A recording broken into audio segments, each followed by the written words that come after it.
kembali mau mengundang Bapak dan Ibu untuk menikmati makanan dan minuman di dalam ballroom agar bisa sambil chat-chat, tadi kalau boleh dibilang sambil networking gitu ya, itu juga tukeran nomor telepon sambil menikmati saja. Dan kita akan segera memulai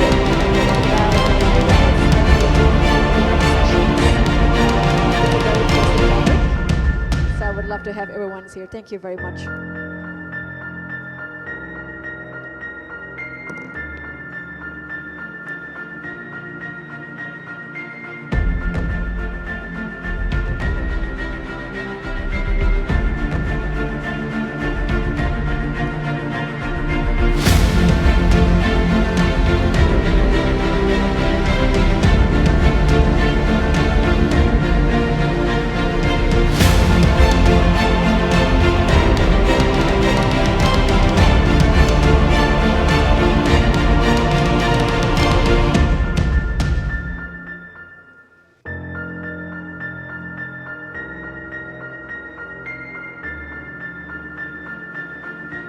Once again, I would like to invite all the attendees to come back to the ballroom.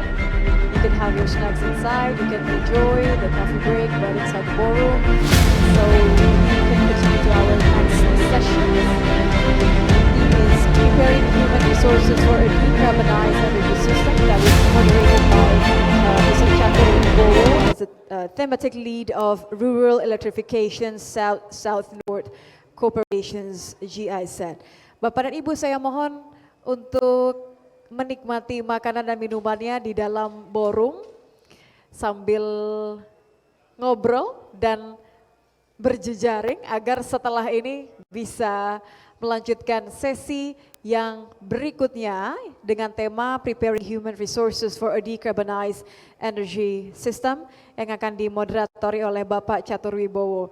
Pak Chatur sudah berada di dalam, jadi saya mohon untuk para tamu undangan yang terhormat, Bapak dan Ibu, untuk menikmati coffee breaknya atau snacknya di dalam ruangan. Anda dipersilahkan untuk menikmati di dalam ruangan sambil kita bisa melanjutkan ke sesi 3. Nomor 2, makanan dan minuman silakan untuk moderator dan pembicara di sesi kedua juga bisa menikmati. Terima kasih. Dekat gitu jelas.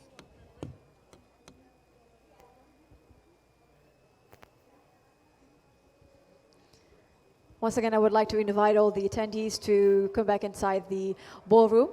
You may enjoy your coffee, tea, or snacks inside the ballroom so we can continue our next session. The third session will be moderated by Mr. Chatur Wibowo as the thematic lead of Rural Electrification South North Corporation GIZ. And I would like to remind everyone that you can still enjoy your snacks inside the ballroom. Terima kasih sekali lagi Bapak dan Ibu, boleh menikmati makanan dan minumannya di dalam ballroom, karena saya ingin segera memulai sesi ketiga dengan tema Preparing Human Resources for a Decarbonized Energy System yang akan dimoderatori oleh Pak Chatur Wibowo. Pak Chatur sudah ada di dalam ini ya. Terima kasih ya Pak.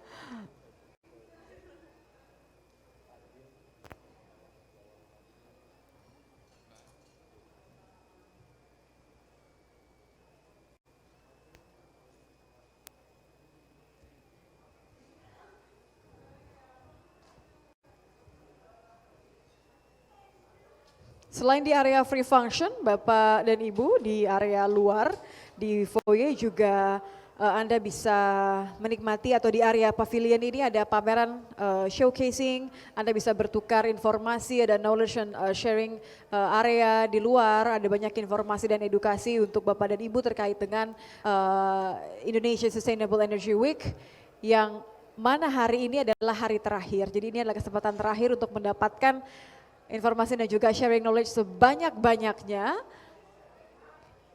sebagai hari penutup di rangkaian acara kita.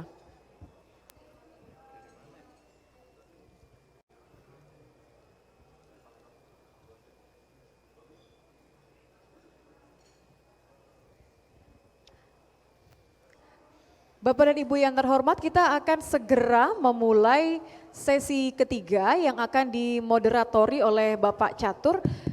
bagi yang masih mengambil makanan dan minuman di area free function, saya undang kembali Bapak dan Ibu untuk memasuki ballroom karena kami akan mulai sesi ketiga dengan tema gender equality, maksud saya preparing human resources for a decarbonized energy system.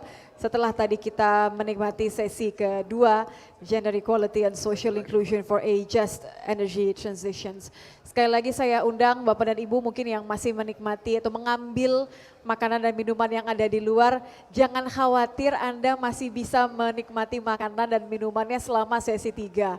Tapi saya mohon untuk menikmatinya di dalam ballroom-nya karena kita akan mulai sesi ketiga.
Bapak dan Ibu, kita akan memulai sesi ketiga. Bagi yang masih berada di luar, saya mohon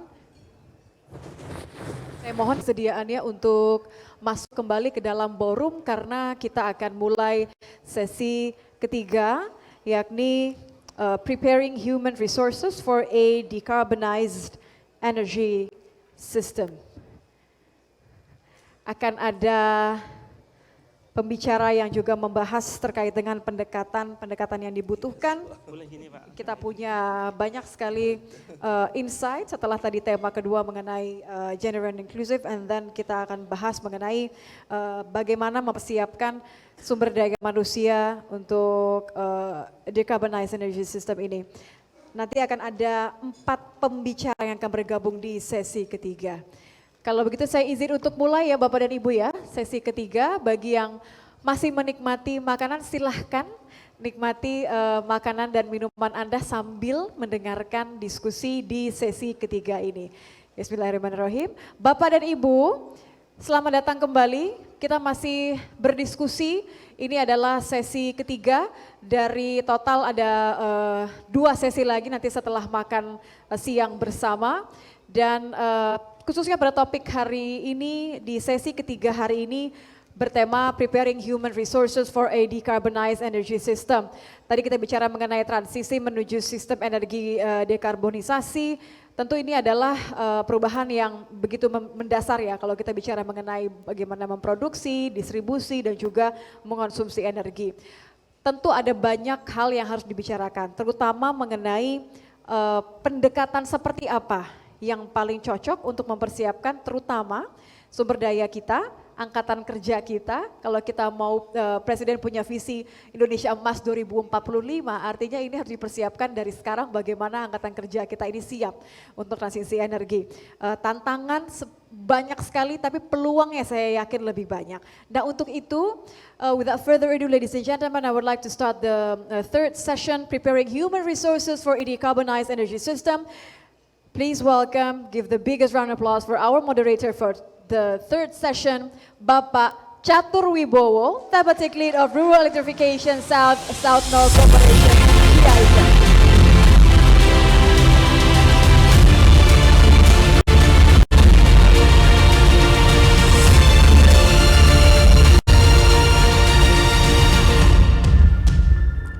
Terima kasih Mbak Anissa. Selamat pagi, Assalamualaikum warahmatullahi wabarakatuh. Selamat pagi menjelang siang terutama sebenarnya. Baik, melanjutkan narasi yang sudah dibawa Ibu Ruli tadi pagi ya, penyiapan tenaga kerja untuk transisi energi ini sangat penting ya. Tanpa tenaga kerja yang terampil, tentu saja transisi energi tidak akan terjadi.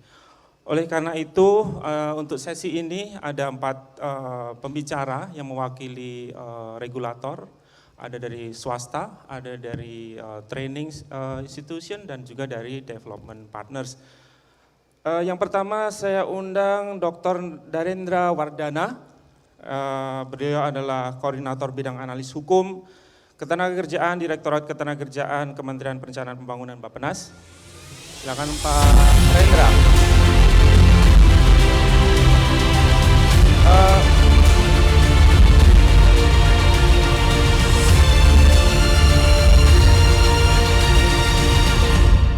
Baik, Dr. Rendra ini adalah seorang ekonom yang bekerja di Bappenas dan selama berkarir di Bappenas beliau telah menempati beberapa posisi dan terakhir posisi beliau adalah Kepala Subdirektorat Perlindungan Sosial, Direktorat Perencanaan Pendidikan dan Perlindungan Sosial sampai yang terbaru ini.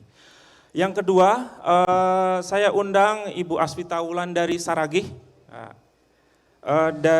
Beliau adalah Program Manager Corporate Citizenship PT Schneider Electric Indonesia. Silakan Bu Asvita. Beliau mewakili pihak swasta di sini. Ibu Asvita sudah 7 tahun bersama Schneider Electric. Posisi terakhir adalah sebagai Corporate Citizenship Program Manager dari tahun 2021 dan pada posisi itu beliau banyak bekerja dengan filantropis, kemudian International Development Partner dan juga pemuda, dan ini menarik sekali, dan juga institusi training juga Bu Asvita ya. Baik. Kemudian yang ketiga Bapak Efrem Santos, Bruder Efrem Santos. Beliau adalah direktur dari BLK Don Bosco Sumba. Beliau ini warga negara Filipina yang sudah aktif di bidang pendidikan sejak tahun 1983 dan mengepalai BLK Don Bosco di Sumba sejak tahun 2019 dan hingga kini beliau sudah melaksanakan beberapa pelatihan energi surya. Selamat datang Pak Efrem. Yang terakhir adalah Dr. Dadang Kurnia yang merupakan Advisor TVET dari ISET Phase 2. Dr. Dadang ini sudah bekerja pada proyek ISET selama beberapa tahun dan beliau menekani pendidikan vokasi dan ilmu komunikasi serta di dalam ISET project beliau bertanggung jawab untuk melakukan supervisi terhadap beberapa program vokasi. Selamat datang Bapak dan Ibu sekalian. Ini lumayan balance ya Bapak dan Ibu.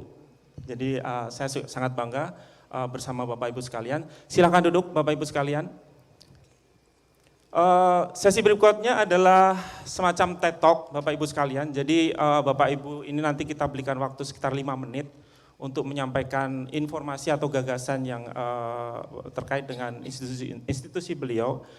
Dan setelah itu kita akan ada sesi tanya jawab dan kami harap mohon pertanyaan nanti dari floor to the point karena kita akan segera mengejar waktu sholat Jumat dari mungkin beberapa dari yang hadir di sini. Jadi to the point pertanyaan kepada para panelis sehingga tidak terlalu bertele-tele. Baik, untuk yang pertama saya undang Bapak Rendra. Silakan Bapak Rendra. 5 minutes Pak. Terima kasih Pak Catur, Bapak Ibu sekalian, Assalamualaikum warahmatullahi wabarakatuh. Selamat pagi. Ini yang kalau saya nggak salah hitung, kami ada di sesi ke-20 dan saya ini berdiri sebagai orang ke-91 dan di 90 pembicara sebelumnya mungkin Bapak Ibu sejak hari Selasa sudah membahas banyak sekali ya tentang energy transition, green economy dan seterusnya. Kalau direpresentasi dengan fungsi ekonomi, saya bicara sedikit teori ekonomi, fungsi produksi ada fungsi capital dan labor. Hari ini mungkin kita di hal yang terkait labor ya, yang fungsi variabel kedua. Tadi sebenarnya sudah diantarkan dengan baik oleh Bu Ruli di setting the scene dan dibahas juga secara panjang lebar pada sesi sebelumnya terkait gender.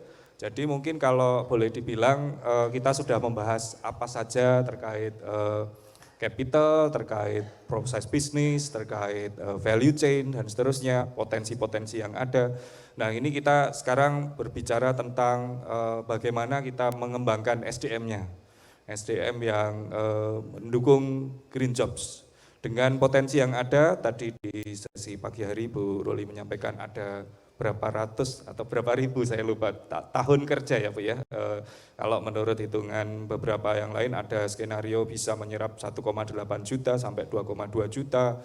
Lalu juga saat yang sama meningkatkan ekonomi kita, mengakselerasi pertumbuhan ekonomi dan lebih untung pula kita bisa menjaga, merawat, merestorasi lingkungan.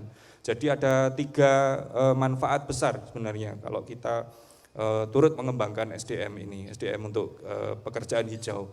Ada 4 strategi setidaknya dalam pengembangan SDM yang mendukung green jobs ini.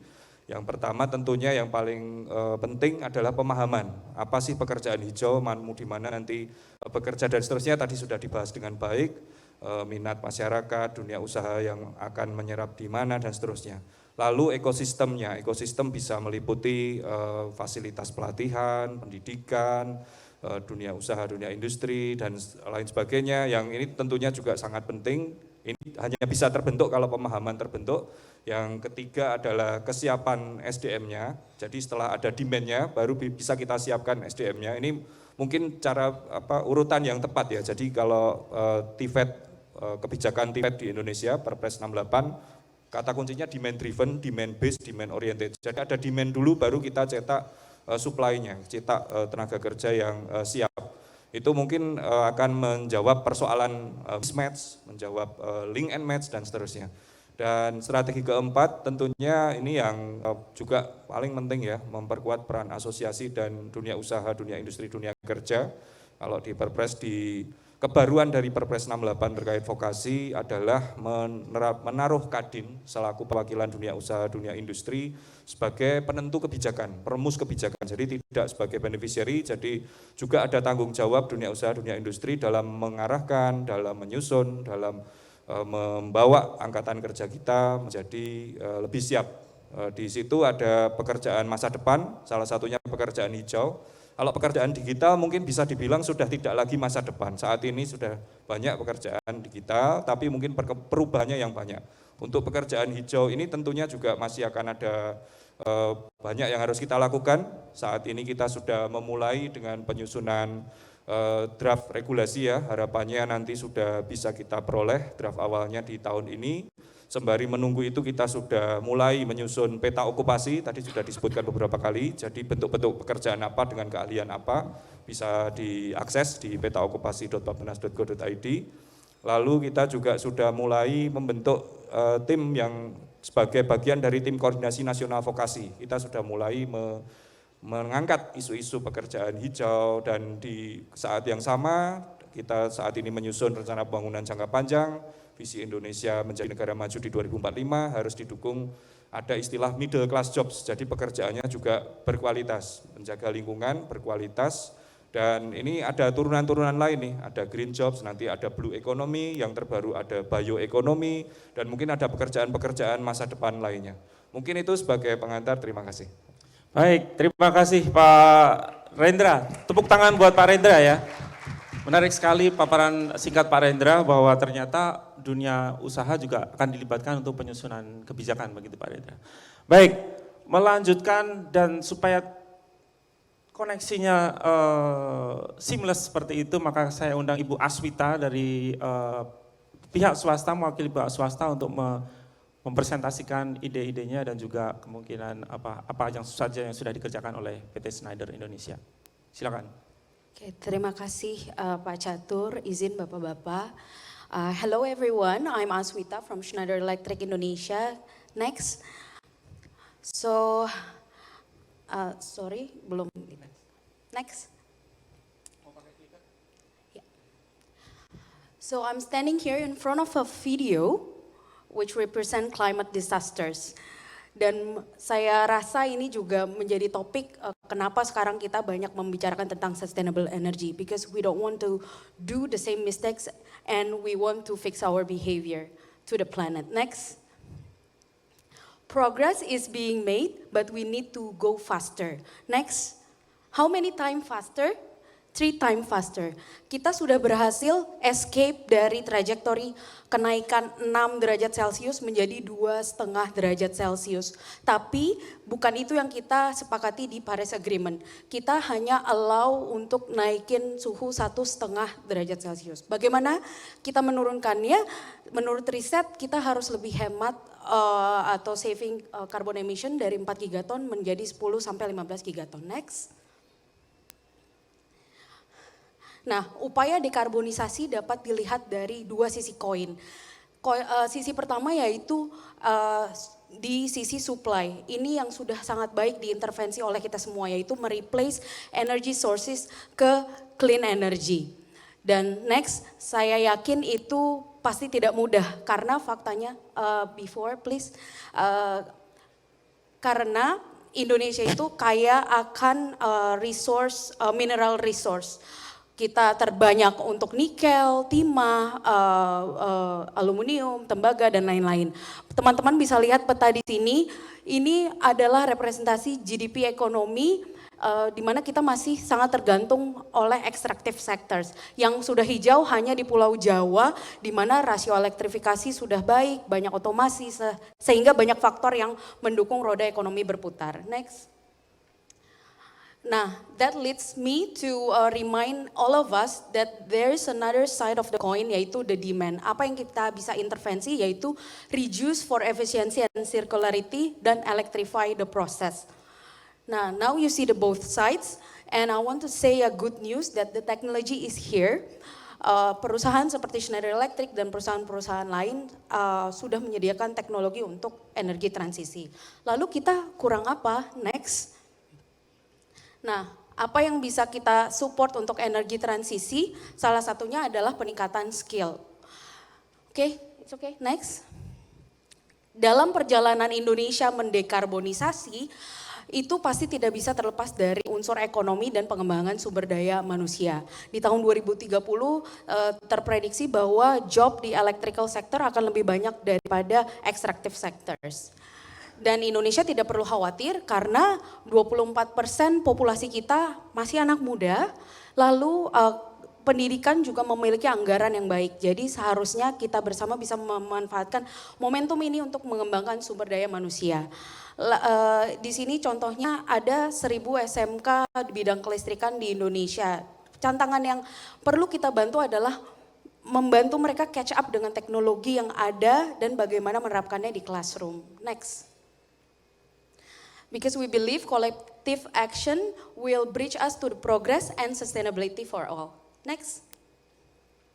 Nah, sedikit sharing, ini beberapa proyek yang telah kita lakukan. Contohnya kerjasama Schneider dengan GIZ dan BLK Kupang, kita melatih PLTS operator kepada anak-anak muda di sana. Next, kita juga ada partnership dengan Kemendikbud Indonesia dan Kemendikbud Prancis dan memberikan dampak lebih dari 28.000 orang di training. Kita juga bersama-sama memberikan hibah kepada 144 SMK berupa training kit yang di bidang energi transisi tersebut. Next. Ya, ini beberapa cuplikan fotonya. Next. Selain dengan negeri, kita juga berkolaborasi dengan swasta, ada BLK Don Bosco, di sini kita juga kolaborasi untuk solar energy. Dan pada tahun 2023 ini, Schneider masuk ke jenjang yang lebih dini lagi, yaitu SMP. Kita membantu anak-anak muda memiliki change making mindset di sektor climate change, energy transition dengan design thinking approach. I hope you find this session insightful. Thank you very much. Terima kasih. Tepuk tangan yang meriah Ibu untuk Ibu Aswita. Jadi Schneider Electric sudah banyak mendukung pelatihan untuk tenaga muda ya, dimulai Betul, dengan Pak. SMK kemudian melanjutkan ke SMP, SMP. Wah, ya, menarik Pak. sekali. Terima kasih Ibu Aswita. Selanjutnya saya ingin mengundang Bruder Efrem untuk menjelaskan apa saja yang sudah dikerjakan di Balai Latihan Kerja Don Bosco di Sumba. Silakan. Selamat siang bagi kita semua. Nama saya Efrem Santos. Saya sudah lama di Indonesia dan dulu masuk di sini untuk bantu bidang pendidikan vokasi di tim-tim. Waktu itu masih bagian ke provinsi ke-27 ya dari Indonesia.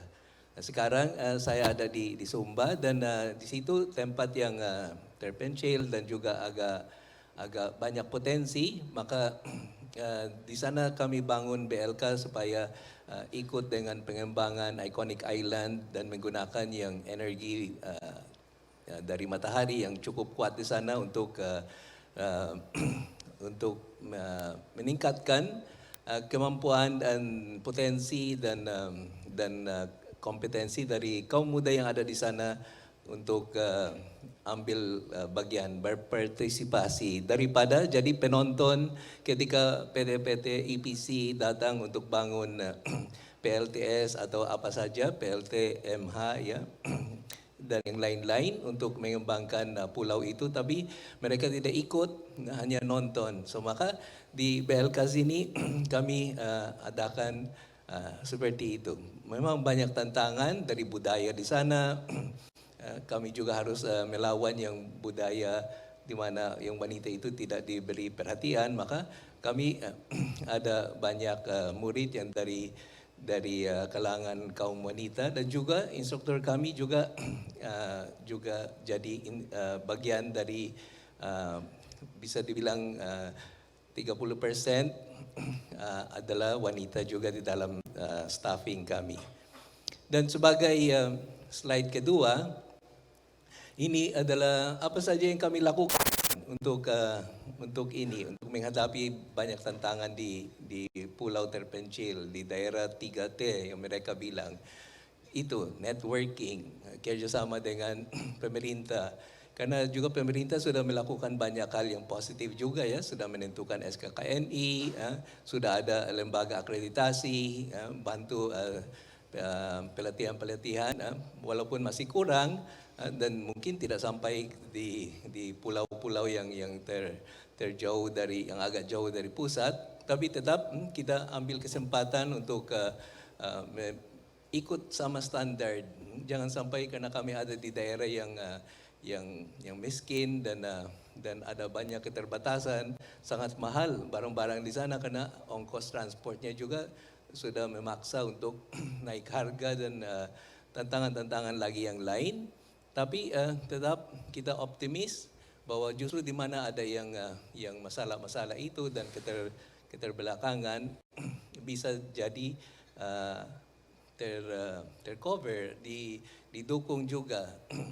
Saya ada di pulau di mana masih ada beberapa desa yang beritahu saya, Pak Bruder, ya Indonesia sudah sekian tahun merdeka, tapi kami belum merdeka dari kegelapan.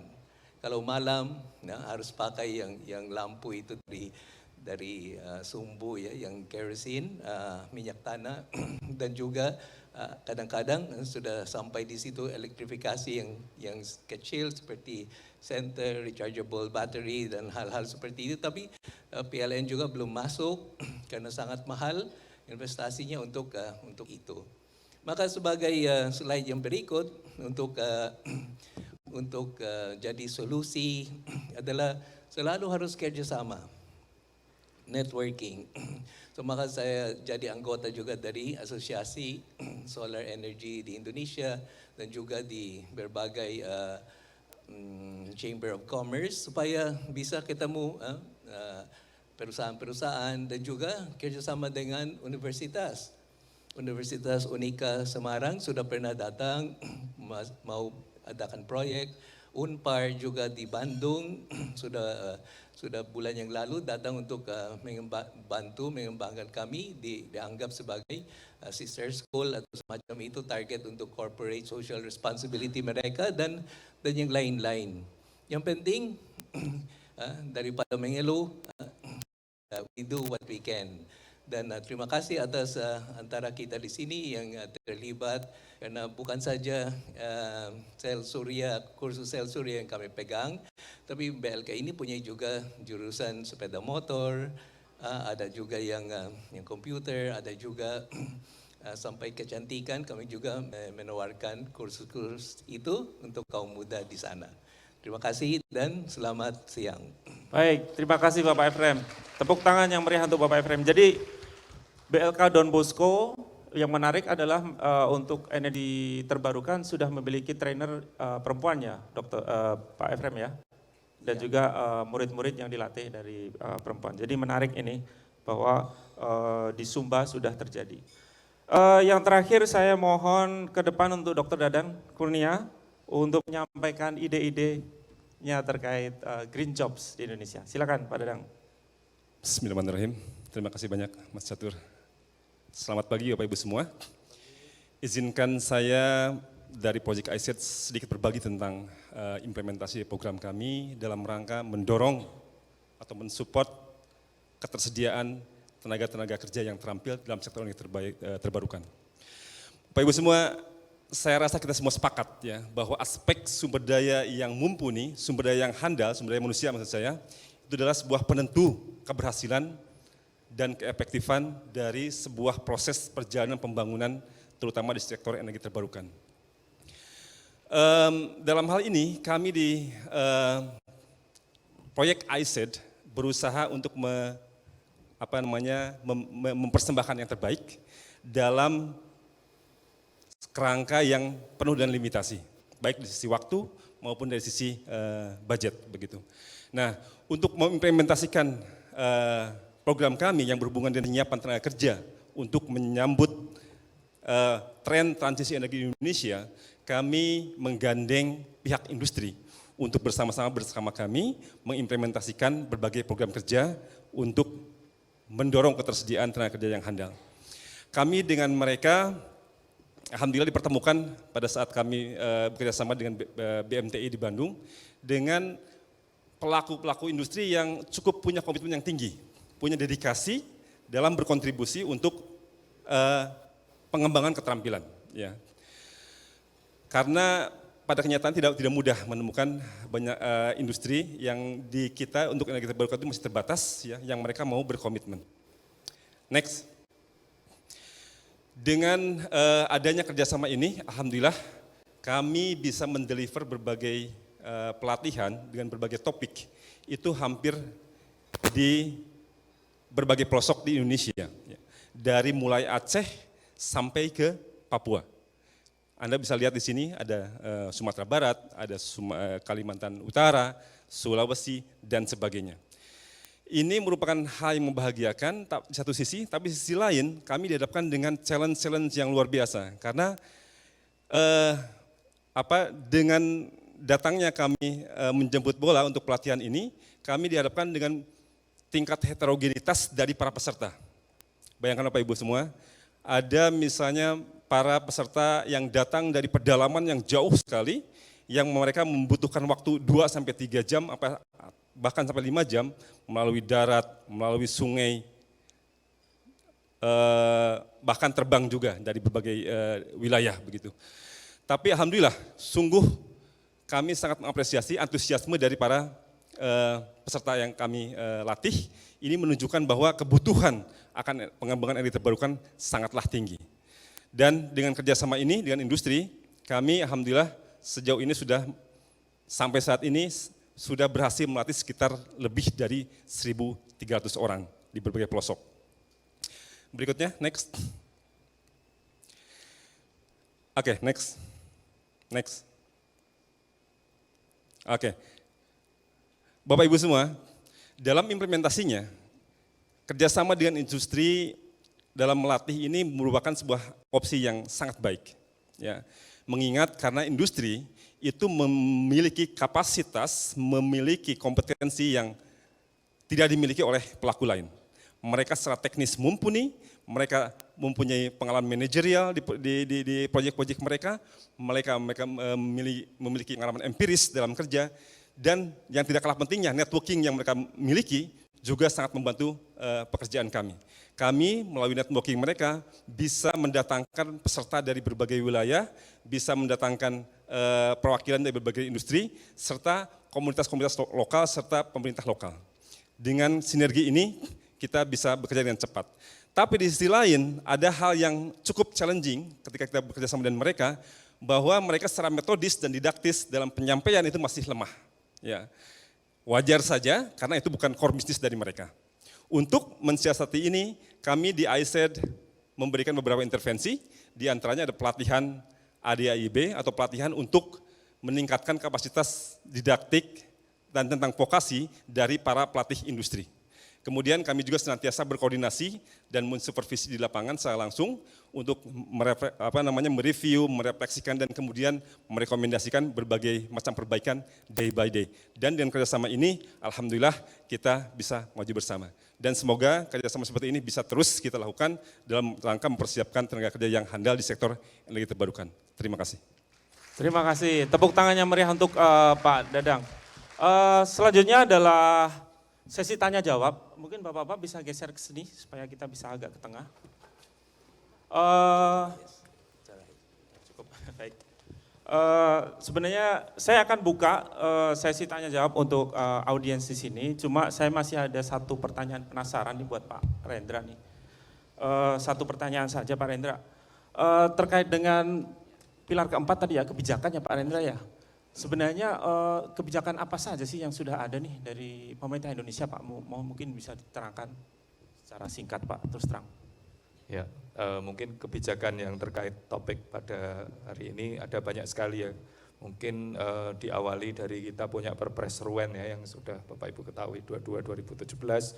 Lalu yang terkait ketenagakerjaan ini banyak sekali kebaruannya dari mulai Perpres 68, lalu aturan turunannya Permenko PMK terkait pembentukan tim koordinasi nasional vokasi yang baru saja juga sudah disusun pedoman pembentukan di tingkat daerah, tim koordinasi daerah vokasi, lalu terkait yang lebih kontennya yaitu Stranas Vokasi, ada 9 strategi pula di dalamnya, dari mulai bagaimana membiayai, bagaimana mereform pelatihan, dan yang paling fundamental bagaimana menyusun data atau sistem informasinya. Jadi kita harapannya bisa lebih menyeluruh ya, semua persoalan yang selama ini kita keluhkan, tingkat pengangguran tertinggi terbanyak disumbangkan oleh lulusan pendidikan vokasi, lalu mismatch dan seterusnya bisa mulai direspon setidaknya dengan regulasi ini. Yang itu yang sudah, yang sedang dan akan ini tadi kami sebutkan, mungkin kita sebentar lagi akan punya peta jalan ya, draft peta jalan penciptaan pekerjaan hijau, yang nanti mungkin juga sebelumnya akan ada rangkaian diskusi, konsultasi publik. Ini sekaligus sedikit promosi nih, kita sudah menyelenggarakan konferensi pekerjaan hijau, Indonesia Green Job Conference tahun lalu, dan tahun ini mungkin bulan depan kita akan selenggarakan pula. Terkait vokasi juga tadi titipan dari mitra kami, Kementerian Ketenagakerjaan akan mengadakan festival vokasi pada akhir bulan ini. Di sana nanti mungkin sudah mulai banyak tuh workshop atau display terkait teknologi energi terbarukan dan yang lain sebagainya. Mungkin itu, terima kasih. Baik, jadi sebenarnya peraturan sudah komplit ya Pak ya, dari yang paling atas sampai praktikal gitu ya. Hanya mungkin sekarang masih ada hal-hal yang perlu ditambahkan seperti itu. Baik Pak Rendra. Satu lagi sebelum saya lempar ke audiens di sini kepada Ibu Aswita nih.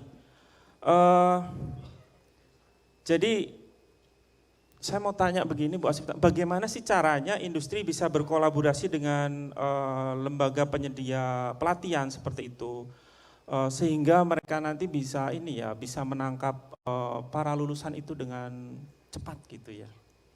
Baik, terima kasih Pak Catur, izin menjawab. Pertama mungkin dari pihak swasta saya mau mengeneralisasi konteks, harus tahu dulu nih diri sendirinya itu goalsnya mau kemana, terus untuk regenerasi atau kebutuhan yang dibutuhkan perusahaan itu seperti apa. Baru mencari partner yang tepat, yang mempunyai visi misi sama, baru kita kolaborasi di bidang tersebut. Mungkin sebagai contoh Schneider Electric bukan perusahaan baru di Indonesia, kita sudah 50 tahun dan kita juga termasuk top 4 sustainable company in the world. Dan salah satu goals kita adalah menjadi digital partner for efficiency and sustainability. Seperti itu. Berarti dari kata-kata itu sudah bisa diderive sumber SDM seperti apa sih yang kita butuhkan. Kita berarti butuh SDM yang digital literasinya kuat dan punya technical skill juga di bidang kelistrikan. Lalu itu kalau kita berpikir kolaborasi dengan peer-to-peer swasta ataupun training institution. Mungkin ada satu elemen lagi, pastinya pemerintah. Kita juga harus tahu posisi perusahaan kita di journey ini tuh sebagai apa. Kayak tadi ada supply and demand. Ternyata Schneider itu expertnya di bagian demand. Setelah generate clean energy, now what? Berarti kita butuh orang yang bisa memaintain electricity supaya tidak down dan lain-lain. Berarti kita butuh tenaga ahli di situ. Jadi definisi green jobs butuh juga di-define di setiap company. Gitu sih Mas, singkatnya. Baik. Berarti kalau boleh saya simpulkan, dari pihak swasta istilahnya untuk yang bergerak di energi terbarukan itu mereka harus tahu apa yang mereka mau dulu ya. Iya. Betul. Terus kemudian dan cari partner yang cari satu partner visi. yang tepat. Ya, pertanyaannya adalah nanti siapa nih partner yang tepat kayak gitu ya. Itu Betul. agak susah juga. Baik. Yap. Baik, terima kasih Mas Rendra dan Mbak Aswita. Kepada audiens 2 pertanyaan mungkin silakan. 1, 2. Yang di depan. Boleh saya agak balance Pak, Bapak tadi sudah bertanya. Silakan Mas. Tolong mikrofon, nama dan afiliasi serta pertanyaannya singkat to the point. Dan kepada siapa? Assalamualaikum warahmatullahi wabarakatuh. Waalaikumsalam. Nama saya Usman Idrus Rahawarin dari Kejaksaan Agung Republik Indonesia. Yang ingin saya tanyakan kepada Pak Hendra. Pak, bagaimana target pemerintah terhadap pencapaian EBT 23% di tahun 2025 dan juga apa sih masalah utama tentang energi baru terbarukan yang belum terselesaikan sampai saat ini. Apalagi kita ketahui bahwa sampai sekarang masih banyak investor dan juga perusahaan-perusahaan yang masuk yang masih belum tergabung dalam energi baru terbarukan. Terima kasih Pak, selamat pagi. Bagaimana Pak? Silakan, langsung saja. Baik, terima kasih. Ini saya jawab sepengetahuan kami saja ya. Nah, biasanya ini kalau ada pertanyaan ini saya langsung me-WA teman saya yang ada di direktorat terkait. Tapi nggak apa-apa, terkait target ada beberapa milestone ya. Memang sejauh ini kesannya kita masih agak off target. Tidak hanya terkait energi baru terbarukan, tapi juga ada banyak target pembangunan kita yang off ya, karena berbagai hal COVID, pemulihan ekonomi, dan moga-moga kita dalam RPJMN mendatang bisa meng-catch up ya, mengakselerasi beberapa target pembangunan seperti itu. Lalu terkait beberapa investor yang belum banyak gitu ya, belum penuh ekosistem, justru dengan forum-forum ini kita ingin tahu Pak, sinyal-sinyal apa yang seperti apa yang bisa diterima untuk respon kebijakan yang tepat sehingga ekosistem itu bisa bergerak. Apakah insentifnya, apakah perlu fasilitasi, enabling environment seperti apa. Justru kami ingin sekali menggali lebih banyak. Jadi kalau demand driven kita harus mengikuti apa arah demand dan seterusnya. Mungkin itu, terima kasih Pak Jatuh. Baik Pak Rendra. Mungkin karena ini topiknya adalah green jobs ya. Kalau kita kaitkan 23% tadi dengan green jobs, kira-kira bagaimana Pak Rendra? Hanya mungkin Ya, mungkin menambahkan, ya, meneruskan tadi. memang sejauh ini belum ada legally binding atau kesepakatan berapa sih yang akan dikonversi atau diciptakan terkait pekerjaan hijau, dan moga-moga nanti dengan banyaknya masukan, studi akademik kita bisa tahu mana yang paling visible dan harus kita raih. Sejauh ini dokumen-dokumen yang beredar misal dari Green Economy Index ada indikasi angka 1,8 sampai 2,2 juta penciptaan lapangan kerja baru kalau kita bisa mengkonversi sesuai dengan sasaran yang termuat di dokumen peraturan perundangan lainnya ya. Dan itu nantinya juga baru di 6 sektor. Nanti kita bisa perluas lagi, tadi yang saya sebutkan kita masih punya potensi di sektor maritim, blue economy, ada yang baru bioekonomi dan seterusnya. Berikut, terima kasih. Baik, terima kasih Mas Rendra. Cukup, Mas? Baik, yang kedua dengan Mbak, silakan. Tolong mikrofon, nama, afiliasi, dan pertanyaan secara singkat, padat, dan ditujukan kepada siapa? Selamat siang, perkenalkan nama saya Niza Tiara, saya saat ini mahasiswa semester 5 di LSPR. Ini pertanyaan khusus untuk Kak Aswita. Kan tadi sudah dijelaskan kalau pemerintahan itu udah mensupport pengembangan sumber daya manusia. Pertanyaannya adalah apa tantangan utama yang dihadapi dalam mempersiapkan sumber daya manusia untuk sistem energi dekarbonisasi dan bagaimana cara mengatasinya. Terima kasih. Terima kasih. Silakan Mbak Sita. Terima kasih Mbak atas pertanyaannya. Saya coba menjawab. Kalau ditanya tantangannya, mungkin tadi saya sempat sebutkan bahwa link and match atau sinkronisasi antara teknologi yang sudah diterapkan dengan apa yang diajarin di classroom, mungkin itu adalah tantangan yang sebenarnya akan terus kita hadapi. Makanya itu learning nggak bisa stop gitu, harus tetap berjalan dan penyesuaian itu harus selalu dilakukan gitu. Nah, key players untuk membuat hal ini terjadi adalah guru atau trainer itu sendiri.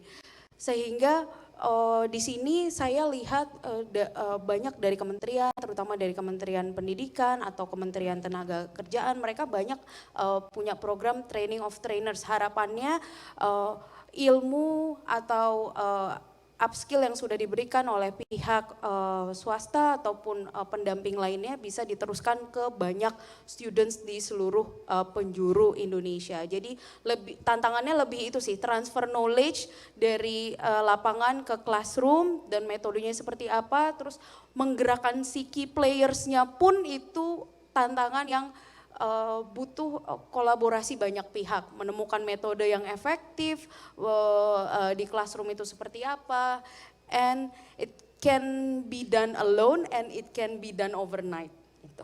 Terima kasih. Cukup ya? Baik, terima kasih. Teman-teman panitia ada yang dari online pertanyaan, adakah? Tidak ada ya? Baik, mungkin saya buka satu pertanyaan lagi, silakan Mbak. Cepet banget nih Mbaknya nih. Silakan nama, afiliasi, pertanyaannya apa, ditujukan kepada siapa. Boleh tidak, boleh tiga-tiganya, boleh empat-empatnya, terserah. Baik. Baik, langsung saja. Terima kasih Pak Catur. Nama? Saya Anissa Nabasalsa, saya environment enthusiast dari Hasanuddin University. Pertanyaan saya untuk Kak Aswita dan Pak Rendra. I would like to ask, in this rising era of green jobs, for Kak Aswita, how efficient and contributing would it be for faster action to move to climate-friendly energy transition? And for Pak Rendra, would it be any plan for fresh graduates or preoccupied workers for these green jobs as pengantar atau introduction to green transition? Thank you. Silakan Mas Rendra, kemudian Baik. Mbak Aswita. Baik, tadi mungkin kalau pertanyaan, terima kasih Mbak Anissa dari Unhas. Ini menarik kalau melihat antusiasme, minat, semangat itu ya, apa yang harus disiapkan dalam menyambut, menyongsong rising trend gitu ya, pekerjaan hijau. Tentunya memang kalau sudah disebut kata kuncinya green skills ya, skill apa yang ada, nanti mungkin Mbak Anissa bisa lihat okupasi dan skill apa yang dibutuhkan terkait pekerjaan hijau ini. Sudah ada 6 bidang, kami dibantu oleh Project IZ, di-upload di petaokupasi.bappenas.go.id. Jadi mungkin langkah awalnya adalah tahu dulu, lalu setelah itu baru menindaklanjuti dari rasa tahu itu. Jadi setelah green skill mungkin green mindset, green attitude, dan seterusnya. Jadi kita tidak hanya menguasai, paham lalu menguasai, tapi juga muncul membiasakan dan membudayakan. Mungkin itu, terima kasih. Mbak Mista, silakan. Iya, mungkin saya sedikit klarifikasi tadi pertanyaannya. Boleh, silakan, lebih klarifikasi. ke mana Mbak? How much faster ya tadi atau?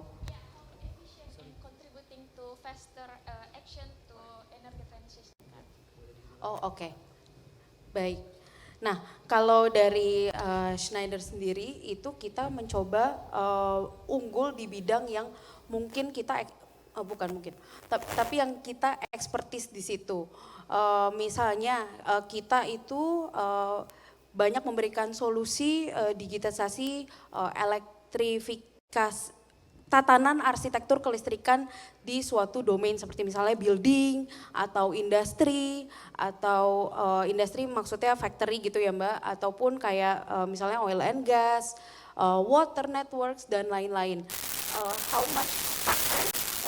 Of course we expect banyak industri-industri atau pelaku industri yang sudah aware untuk pentingnya efisiensi kelistrikan untuk mendukung karbonisasi.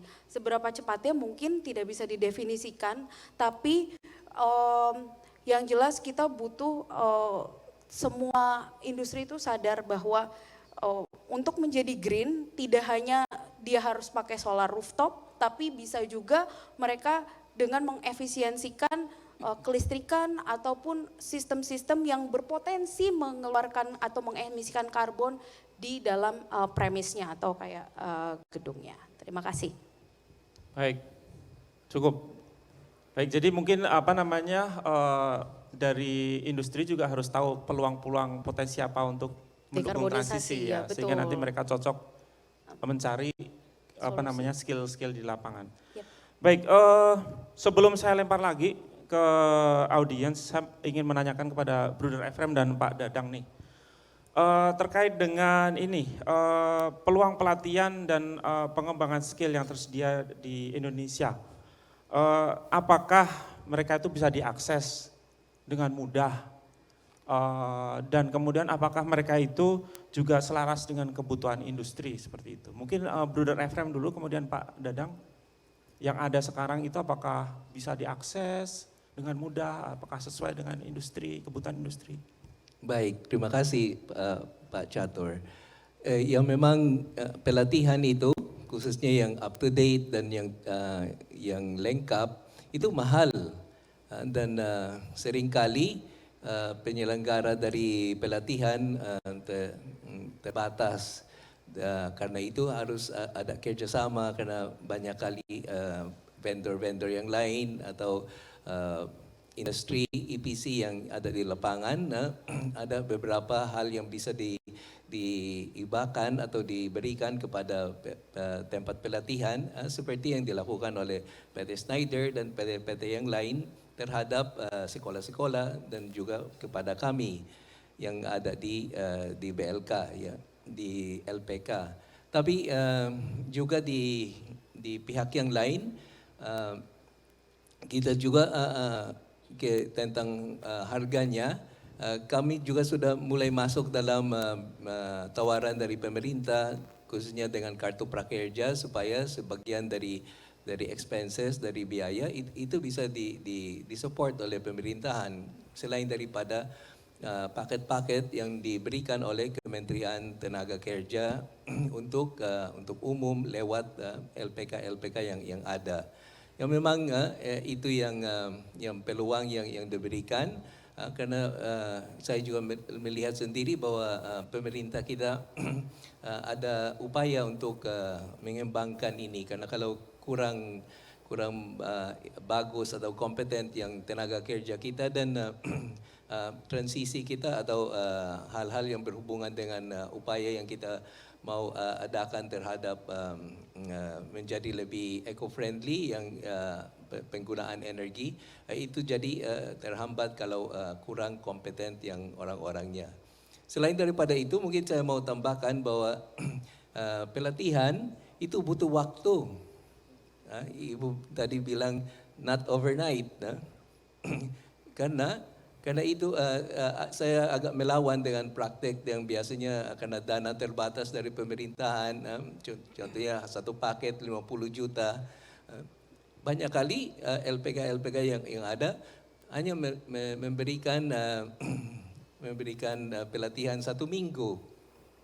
Contohnya, apa yang kita bisa lakukan dalam 1 minggu? Ingat, untuk adakan habit, kebiasaan, perlu 21 hari. atau 28 karena bagian ini adalah karakter building, membuat mereka terbiasa. Biasanya yang pusat-pusat energi terbarukan ada di tempat terpencil dan sepi, sunyi. So maka kalau kita tidak tahan di tempat itu yang sepi, yang terpencil, ya banyak mahasiswa atau banyak orang anak kota tidak mau ke situ. So itu alasannya, biasanya kami sudah training orang-orang yang ada di situ sendiri supaya mereka yang betah, karena itu kan desa mereka, itu yang tempat mereka dan lebih rasa kepemilikan lebih cocok. So mungkin pasti ada lagi banyak hal dari Pak Dadang yang mau disampaikan berhubungan dengan ini, tapi saya kira ya dana itu adalah suatu hal yang penting. Itu yang sebabnya kami berterima kasih atas kolaborasi dari beberapa NGO, beberapa upaya dari negara dari luar negeri. Karena kami contohnya Don Bosco ada global juga. Kami juga dibantu oleh Don Bosco Afrika karena mereka juga sudah bertahun-tahun lebih aktif daripada kita berhubungan dengan kursus-kursus tentang sel surya. Maka kami juga dapat beberapa masukan dari sister school kami yang ada di negara itu. Siap, Pak. Silakan Pak Dadang. Baik, terima kasih Mas Catur. Kalau pertanyaannya apakah pelatihan-pelatihan itu open untuk diakses? Jawabannya secara general ya. Tapi kemudian pertanyaannya pelatihan seperti apa? Format pelatihan seperti apa yang bisa diakses dengan mudah oleh banyak orang? Ya. Seperti tadi Pak Efrem sampaikan, ketika pelatihan itu disampaikan dengan format face to face, langsung melibatkan interaksi antara trainer, ada media pembelajaran dan peserta pelatihan secara langsung, itu costly. Ya, itu costly. Walaupun yang mengadakan misalnya BLK yang kita punya ada di Serang, ada di Pak Efrem, ada di NTT sana di Kupang, tetap di situ ada limitasi budget dan limitasi lainnya yang perlu diperhatikan. Tapi kalau kita bicara pelatihan yang apa sifatnya untuk memperkaya kita, terus memicu kita untuk melanjutkan learning journey kita, itu ada platform-platform online yang mudah untuk diakses. Mungkin di sini saya menyampaikan salah satu success story dari program kami. Dari pelatihan PLTB dan PLTS itu ada trainer-trainer kami yang menghasilkan lulusan-lulusan yang mampu menjadi trainer yang secara online. Dan mereka sekarang tergabung untuk mendeliver paket-paket pelatihan pengembangan energi dengan sistem hibrid itu melalui program prakerja. Nah di sini lulusan-lulusan ini program-programnya bisa diakses oleh masyarakat luas begitu ya. Dan mungkin kalau mendapatkan akses dari Kementerian Tenaga Kerja itu bisa murah begitu ya. Dan alhamdulillah pelatihan ini paketnya menjadi salah satu pelatihan yang berdiri di top 10 di pelatihan prakerja yang sekarang sedang berlangsung. Mungkin demikian. Baik, terima kasih Pak Dadang dan Bu Efrem. Jadi intinya bahwa face to face itu sebenarnya mahal, tapi sebenarnya mereka bisa diakses gitu ya. Dan untuk selebihnya ada pelatihan-pelatihan model lain yang juga bisa diakses. Hanya kita tidak boleh sembarangan, istilahnya sembarangan ngasih sertifikat gitu Pak ya. Jangan hanya pelatihan seminggu online kemudian dapat sertifikat dibilang ahli gitu ya. Baik, terima kasih. Sebelum closing statement, saya undang satu pertanyaan lagi dari audiens. Baik, silahkan yang Mas belakang ya, tadi duluan kayaknya, Mas Pak. Baju koko, silakan siap sholat Jumat kayaknya itu. Pertanyaan saya pada Pak Rendra, nama saya Suni dari UI 3 Depok. Kemarin saya ikutan salah satu seminar di SEL UI Salemba. Di situ ada penerapan extended producers responsibility. Intinya adalah ternyata dalam penerapan green jobs itu ada information gap gitu antara pemerintah pusat ke pemerintah regional atau lokal gitu. Kemudian Pertanyaannya adalah bagaimana 4 strategi itu akan diterapkan ketika misalnya lokal otonomi itu tidak bisa dipenetrasi secara langsung dari apapun roadmap yang dibuat oleh pemerintah pusat. Dan kemudian yang kedua, tadi ada keterlibatan dari industri. Nah, pertanyaannya adalah seberapa jauh atau seberapa besar tuntutan pemerintah untuk partisipasi atau kontribusi industri terhadap green jobs. Mengingat dalam seminar tersebut juga dikatakan dari 6 multinational manufacture industries yang ada di Indonesia, yang paling besar hanya 1 yang melaporkan data terkait green jobs pada industri tersebut.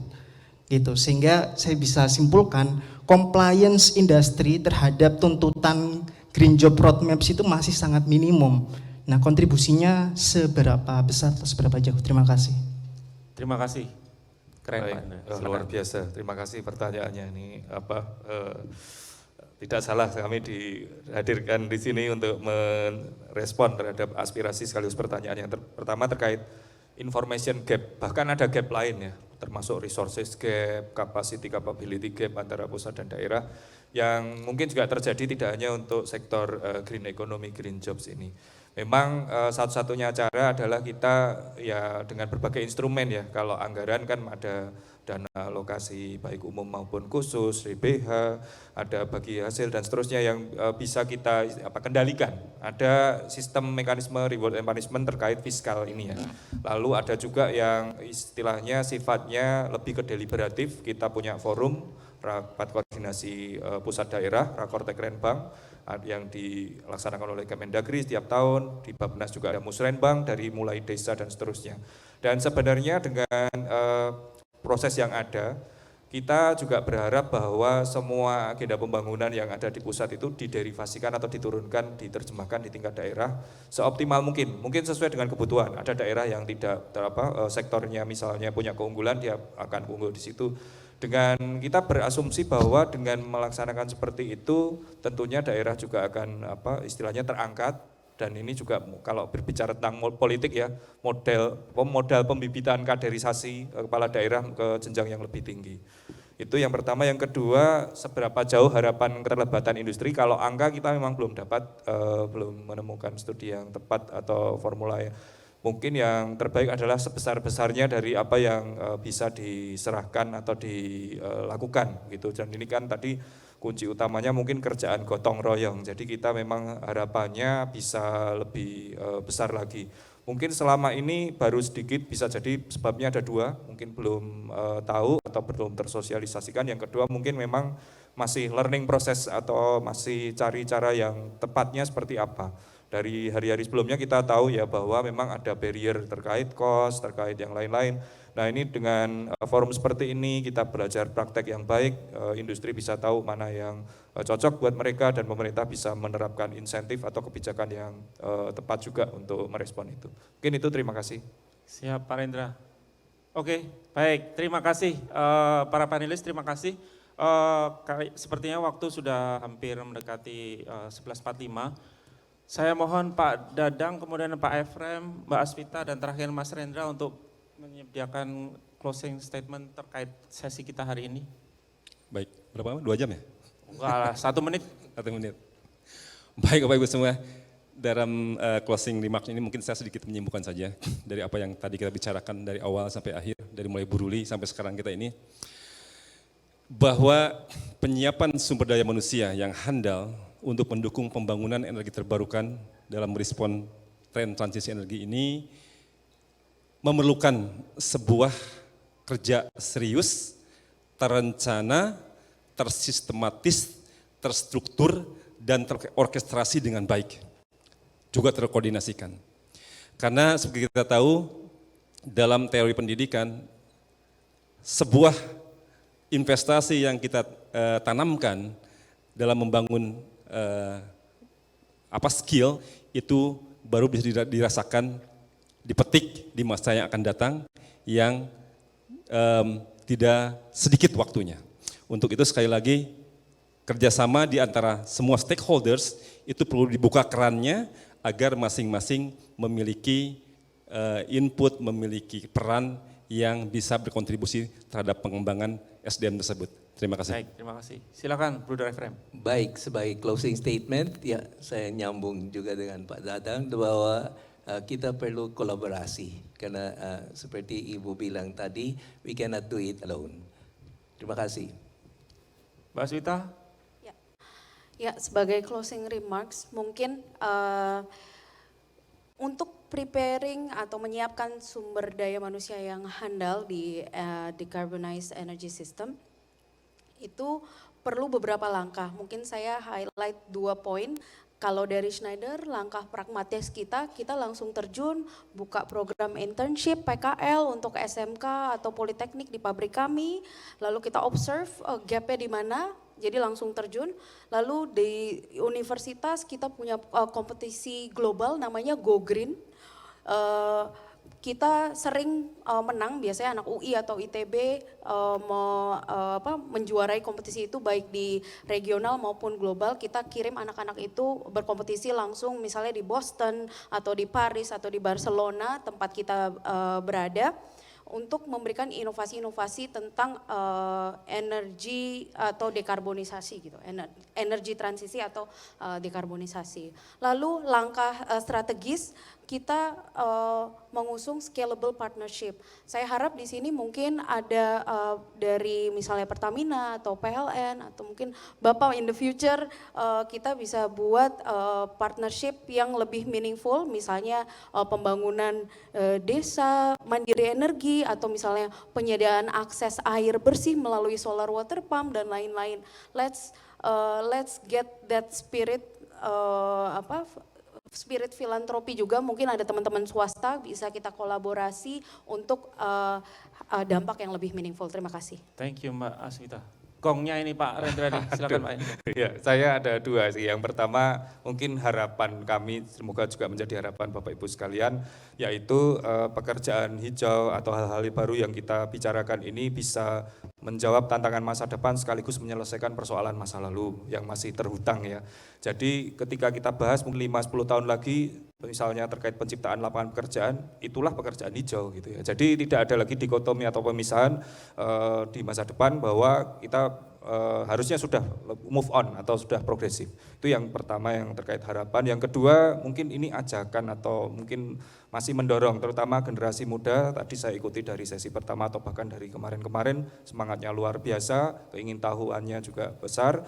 Jadi yang saya lihat mungkin semoga juga masih terus, yaitu ingin berkarir, punya aspirasi, punya harapan, tapi juga punya idealisme. Nah itu mungkin, jadi ketika mencari pekerjaan ya atau mengasah skill ya, skill hijau, pekerjaan hijau, mindsetnya hijau, perilaku dan pola pikir semuanya saling mendukung. Mungkin itu, terima kasih. Baik, terima kasih. Tepuk tangan untuk panelis kita semua. Terima kasih Mas Arendra, Mbak Aswita, Pak Efrem, dan Pak Dadang. Terima kasih juga untuk audiens yang sudah aktif memberikan pertanyaan kepada panelis. Mohon maaf jika ada kesalahan. Terima kasih. Saya kembalikan ke Mbak Nitya. Terima kasih Pak Catur Wibowo, Thematic Lead of Rural Electrification South North Corporation GIZ. Saya boleh minta ke tengah untuk foto bersama terlebih dahulu sebelum kita menutup sesi ketiga ini dan melanjutkan ke makan siang dan juga sholat Jumat bagi para yang menunaikan sholat Jumat. Boleh di tengah? Oke. Aman ya? Kita mulai dengan cue saya, 3, 2, 1, lihat ke kamera. Mungkin boleh pakai pose yang lain atau senyum yang jauh lebih lebar kalau ya. 3, 2, 1, lihat ke kamera. Tepuk tangan yang paling meriah Bapak dan Ibu untuk para pembicara dan juga moderator kita di sesi Preparing Human Resources for a Decarbonized Energy System. Moderatori oleh Bapak Catur Wibowo dan kemudian juga para pembicara kita. Kami persilahkan para pembicara dan moderator untuk kembali ke tempat duduk masing-masing. Sekali lagi terima kasih, what an insightful discussion. Saya yakin bahwa melalui obrolan tadi akan ada lebih banyak solusi, sesama anak muda semakin menambah semangat untuk kemudian kita memperkaya diri sendiri dan juga menambah skill supaya tadi mengutip pembicara bahwa in the future there will be just satu ini ya fokus kepada lapangan kerja hijau begitu, jadi tidak akan lagi terpisah-pisah. Dan Bapak dan Ibu, saya ingin menginformasikan bahwa di area free function, tempat Anda tadi mengambil snack, ini bisa untuk menikmati makan siang. Silakan kalau mau menikmati makan siangnya di tempat Anda duduk. Dan bagi yang ingin menunaikan sholat Jumat, ibadah sholat Jumat bisa dilakukan di ballroom C. Jadi di sebelah. Dan area berwudu ini ada di area restroom pria. Kalau dari pintu di sebelah kanan saya atau sebelah kiri Bapak dan Ibu, di area restroom pria sudah disiapkan untuk mengambil wudhu bagi bapak yang ingin menunaikan ibadah sholat Jumat di ballroom C. Bagi Anda yang ingin menikmati makan siang maupun juga keluar sejenak, harap tidak meninggalkan barang-barang berharga di ruangan ini, tetap membawa barang berharga Anda. Kami persilakan untuk menikmati makan siang. Sesudah makan siang nanti akan ada sesi keempat yang akan juga membahas masih Indonesia Sustainable Energy Week 2023, yakni dengan tema Shaping Change Through Energy Transition Narratives. Ada pula nanti closing remarks dari para pembicara kita di akhir sesi. Demikianlah untuk sesi kedua Bapak dan Ibu, saya persilakan untuk menikmati makan siang di free function dan menunaikan ibadah sholat Jumat di ruangan ballroom C. Kami kembali ingatkan untuk tidak meninggalkan barang berharga Anda di ruangan ini, tetap dibawa agar demi keamanan Bapak dan Ibu. Untuk menunaikan ibadah sholat Jumat di ruangan ballroom C, mengambil wudhunya bisa di rest area just across the hall. Ini di area rest areanya pria, sudah disiapkan tempat untuk mengambil air wudhu. Sekali lagi terima kasih Bapak dan Ibu, I'll see you soon in about 1.5 hours, 1,5 jam dari sekarang. Kita akan kembali untuk sesi keempat, Shaping Change Through Energy Transition Narrative. Selamat menikmati makan siang, selamat menunaikan ibadah sholat Jumat, and I'll see you very soon for the next session. Terima kasih Bapak dan Ibu.